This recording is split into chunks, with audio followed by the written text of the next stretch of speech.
Reality Unlimited by Robert Silverberg. Read for you by Elaine Frank. It was going to be the show of the century, absolutely the tops. There was a line 8 blocks long outside the theater that had been specially built to contain Ultrarama. Paul Hendricks had been in line since early the morning before, and so he was only a block or so from the still unopened ticket booth. His wife had come by from time to time, bringing sandwiches and coffee. Hendricks was determined to get a pair of tickets. He turned to the man next to him. "Got the time?" 5 to 9. "That's what I thought. That means the ticket office opens in 5 minutes. Hendricks rose on tiptoe and squinted ahead. "There must be 500 people ahead of us." They say the theater holds 5,000. "I know, and that you get the same effect no matter where you sit. But still, I'd like to be right down there in the front."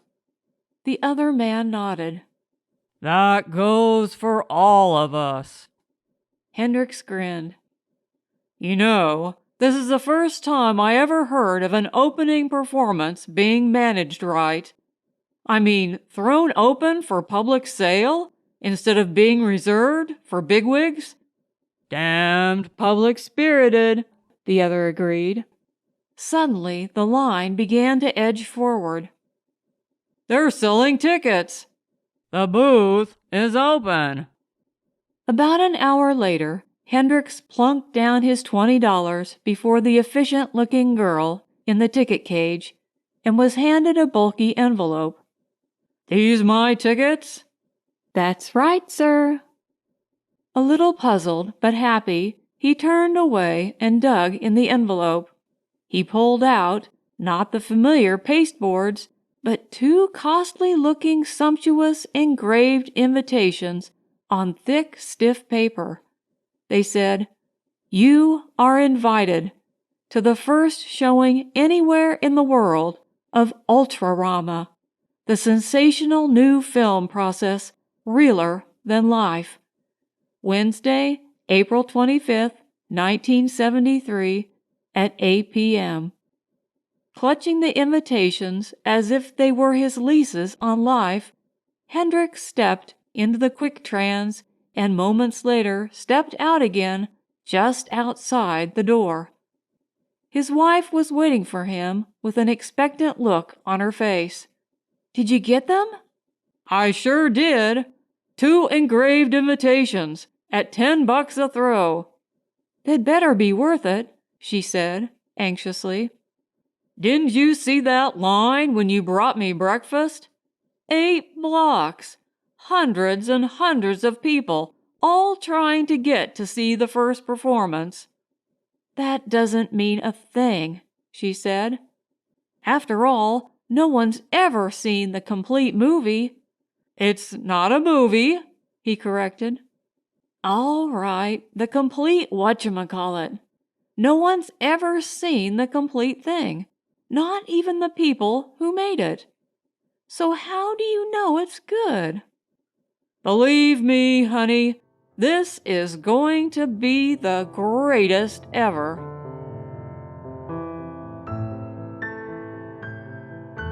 On Wednesday, April 25th, 1973, at 7:30 in the evening, the Hendricks stood in the midst of a vast crowd that thronged the open plaza before the Ultrarama Theater.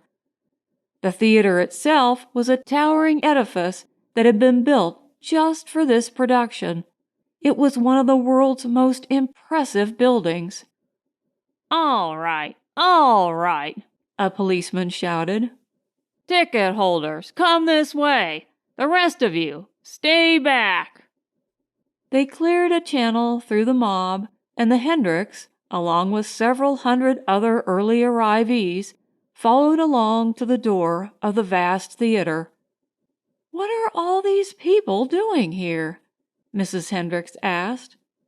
Her husband shrugged.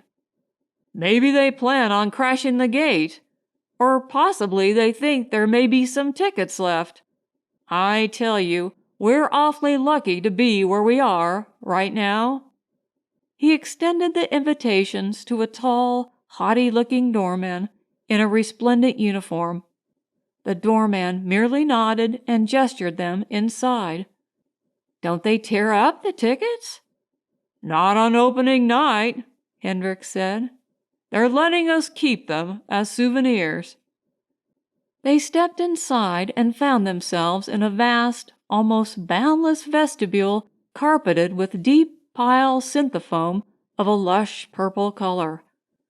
Vaulting arches of gleaming metal swept upward to the barely visible ceiling. If this is just the foyer, Paul Hendricks said, imagine what it must be inside. His wife nudged him. Look, isn't that shocking? A girl of about 17 was coming toward them, smiling cheerfully. Hendricks blinked. She wore only 2 nearly transparent strips of shimmering cloth, one over her breasts and the other wrapped around her hips. Good evening, she said. I'm your usher. May I show you to your seats? They really put on a show here, Hendricks muttered. The girl glanced at the invitations he was clutching and beckoned them to follow her. She led the way, twitching her hips invitingly. A bright aluminoid door loomed before them. The girl touched a switch and the door slid back, revealing the actual interior of the theater. Hendricks gasped. It was nearly the size of a football stadium. Where the playing field should be were seats, elaborate plush pneumatic affairs, and ringing the seats was the screen. The screen covered the entire walls, floor, and ceiling. It hemmed the audience in completely. As Hendricks took his seat, he felt totally surrounded by it. They waited impatiently for the half-hour to pass. The theater filled up rapidly with first-nighters in all their finery. I'm glad we wore our formal clothes, dear. Yes, Hendricks said, looking at the others. This is quite an event. Quite an event.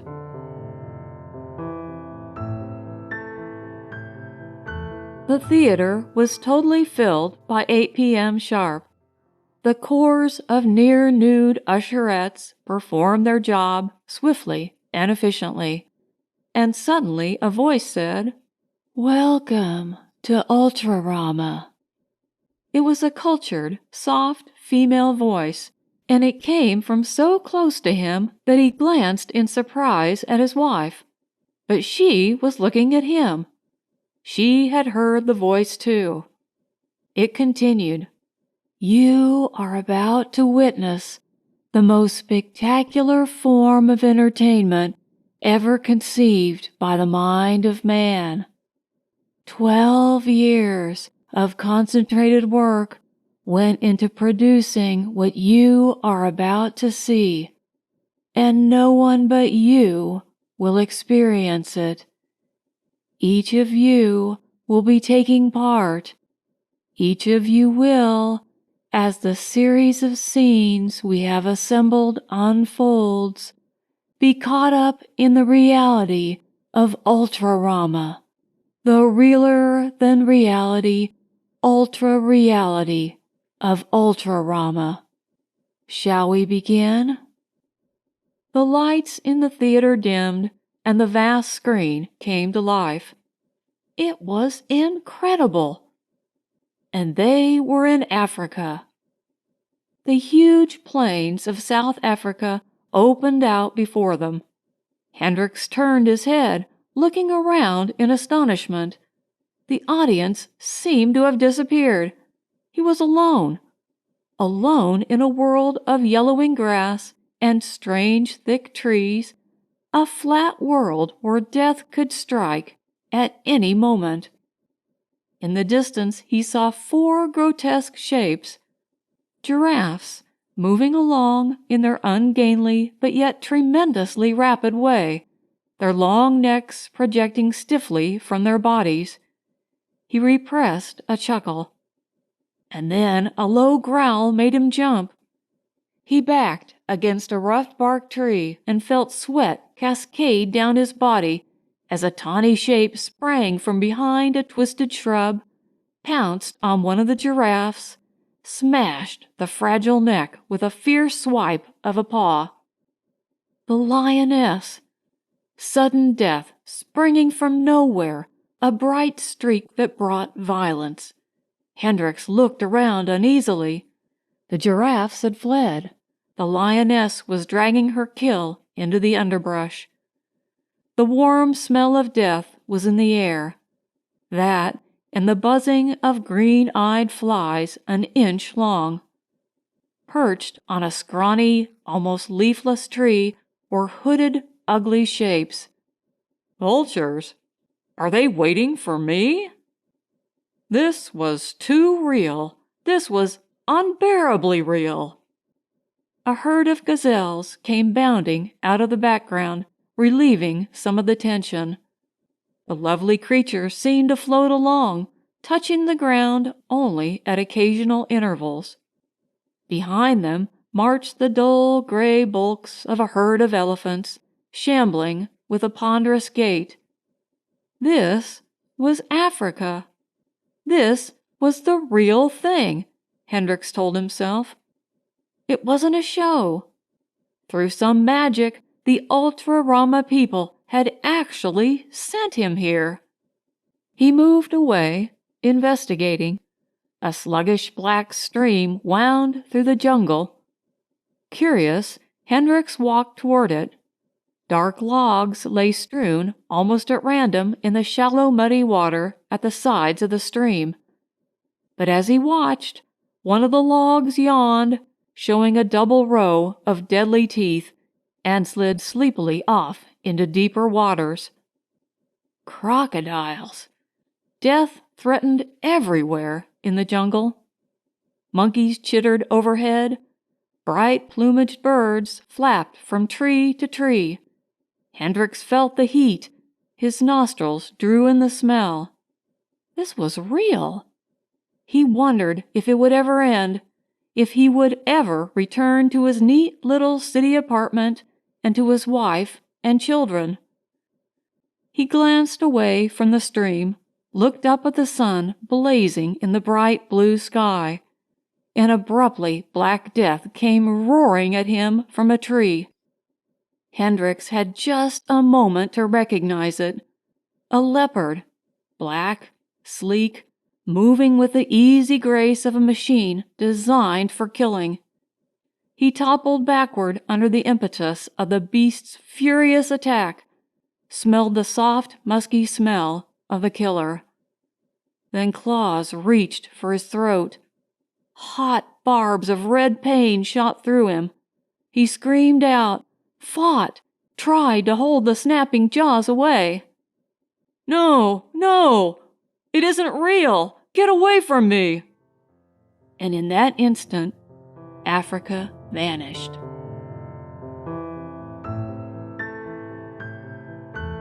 The second illusion, that soft voice next to his ear said. He was again alone in an unfamiliar room. A lady's boudoir, he saw. A satin-covered spread lay over a wide, inviting bed. Dressing tables were laden with perfume and cosmetics. Behind him, the door opened. A woman entered. He had never seen her before. She was tall, dressed only in a filmy negligee that barely concealed her long, sleek legs, her firm breasts. She was all he had ever wanted in a woman. She awakened desires that had been dead to him for 20 years. "Hello," she said. Her voice was throbbingly throaty. "I've waited a long time for you. Paul Hendricks. How did she know my name? How? Then he stopped asking questions. She had glided close to him, stood there, bosom gently rising and falling, looking into his eyes. She was nearly as tall as he. He smelled her enticing perfume. "Come," she said, taking his hand. She led him toward a chaise lounge. He frowned. But my wife, he murmured, feeling like 17 different kinds of idiot as he said the words. "Your wife is happy where she is. Come to me, Paul." She drew him down beside her. What seemed like hours went by. Suddenly he felt a rough hand grab him, awakening him. A stranger stood there, fully dressed, menace glinting in his eyes. "Who is this man, Louise?" he demanded. Wide-eyed shock was evident on the woman's face. "But I didn't expect you until—" "Of course not." Hendricks watched in horror as the newcomer drew a gun from his pocket. He lifted it. The barrel seemed to point directly at Hendricks' eyes. The finger began to tighten on the trigger.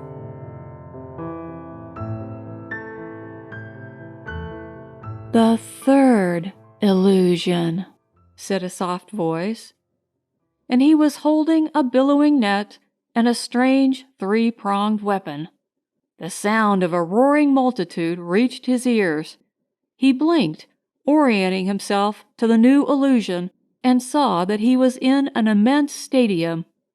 Curiously garbed people were staring down at him. My God, he thought. The Colosseum!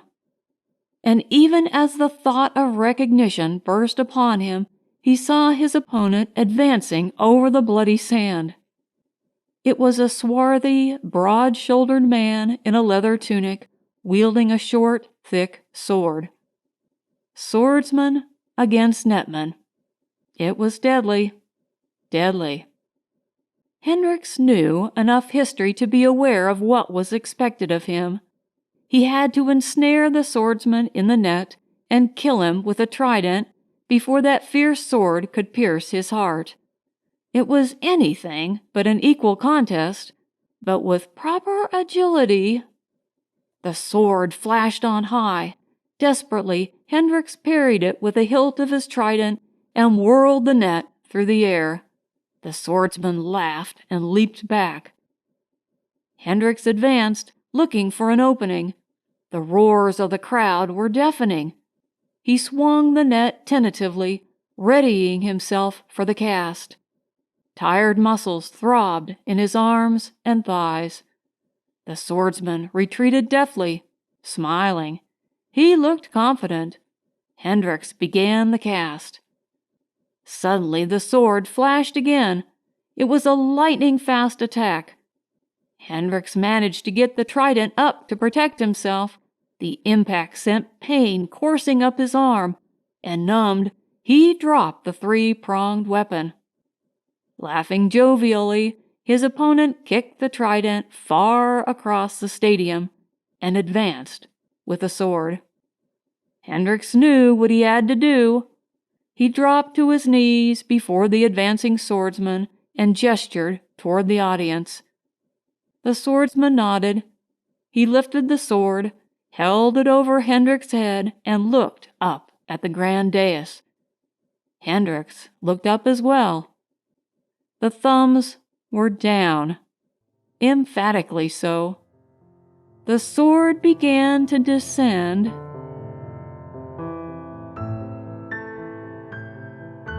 "The fourth illusion," said the voice.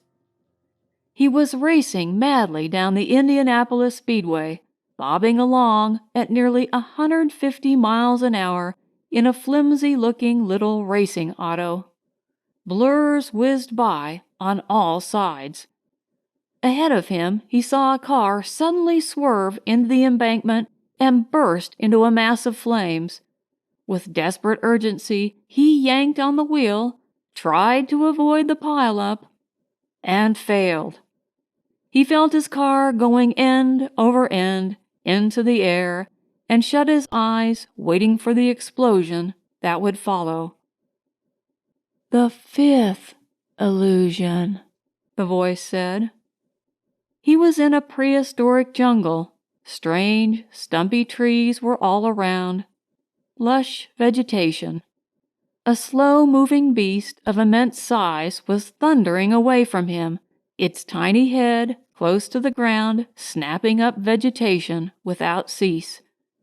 Overhead, a leather-winged flying reptile moved through the air in jerky swoops. There was sudden thunder behind him. He turned. Through a haze of giant mosquitoes, he saw a mountain of a beast advancing toward him, tiny forepaws clutching the air, vast head opening to reveal foot-long teeth. He started to run, but even as he did so, he knew it was fruitless. In the steamy jungle, sweat poured down him like summer rain. The hot breath of the tyrannosaur was only feet behind him. Hendricks turned, looked up. The mighty jaws were opening. The knife-like teeth beckoned. "No!" he screamed. "No!" Suddenly all went blank. He sat in numbed silence for an instant, realizing he was back in the theater. The voice in his ear said, "There will be a brief intermission before proceeding with the remaining half of the program. Please remain in your seats to avoid confusion. Thank you." Hendricks shook his head wearily. He was dizzy, utterly exhausted. His stiff white shirt had lost all its starch. He was bathed in sweat. His hands shook. His fingernails, he noticed, had been chewed to the quick. He felt as if he had been to hell and back. He finally mustered enough strength to look over at his wife. She was sitting back in her plush chair, utterly beaten. He glanced around the theater. The other first-nighters were sitting in attitudes ranging from glassy-eyed exhaustion to complete nervous breakdown. "The second part of the program will begin in 3 minutes, the pleasant voice said. "Oh, no, it won't," Hendricks muttered out loud. His voice sounded like a hoarse croak in his ears. He seized his wife by the hand. She felt cold, clammy. "Let's go, Dot. Let's get out of here." She came to life and nodded in silent agreement. Weakly, they tottered down the vast aisle, past the pretty, near-nude usherettes, through the huge vestibule, out into the coolness of the night air and the relative peace of the city. There were still some people gathered outside. "How is it? Real nice?" "Is it over?" "Hey, you leaving so soon?" Hendricks ignored them. He hailed a jet cab, helped his wife in, staggered in himself. He gave the driver his address. "You comin' from the Ultrarama show?" the driver asked. Hendricks nodded. "Swell thing, ain't it? It's supposed to be real, and I mean real." "It sure is," Hendricks agreed. He leaned back and tried to relax. His nerves were still quivering like overtaut harp strings. "It's quite a thing," he said. "But not for me. I'm going home. I'm going to take a nice, calming shower, a sedative, and get in bed. Then I'm going to read a nice, quiet book. How about you, Dot?" She nodded. "That's real enough for me," she said.